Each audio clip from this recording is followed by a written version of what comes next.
ಸಂಸದರು, ಮಾನ್ಯ ವಿಧಾನಸಭೆ ಮತ್ತು ವಿಧಾನ ಪರಿಷತ್ತಿನ ಗೌರವಾನ್ವಿತ ಎಲ್ಲ ಸದಸ್ಯರುಗಳು ಕೂಡ ನಾಡದೇವಿ ಭುವನೇಶ್ವರಿಯ ಪೂಜಾ ಕಾರ್ಯಕ್ರಮದಲ್ಲಿ ಪಾಲ್ಗೊಳ್ಳಬೇಕಾಗಿ ತುಂಬ ಪ್ರೀತಿ ಗೌರವಗಳಿಂದ ಸ್ವಾಗತಿಸ್ತಾ ಇದ್ದೇವೆ.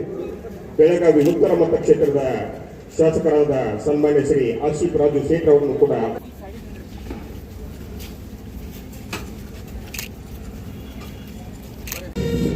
ಕವಾಯತ್ ನಾಯಕರಾಗಿರುವ ಶ್ರೀ ಜಯತ್ ಶೇಖ್ ಆರಕ್ಷಕ ನಿರೀಕ್ಷಕರು, ನಗರ ಸಶಸ್ತ್ರ ಮೀಸಲು ಪಡೆ ಬೆಳಗಾವಿ.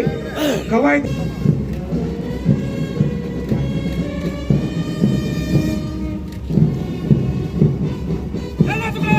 ಕೆನ್ನೆಗಳ ಮೇಲೆ ಕರ್ನಾಟಕದ ಭೂಪಟದ ಚಿತ್ರ. ಜೋರು ಚಪ್ಪಾಳೆಯೊಂದಿಗೆ ಮಕ್ಕಳನ್ನು ಅಭಿನಂದಿಸೋಣ. ಕುಮಾರಿ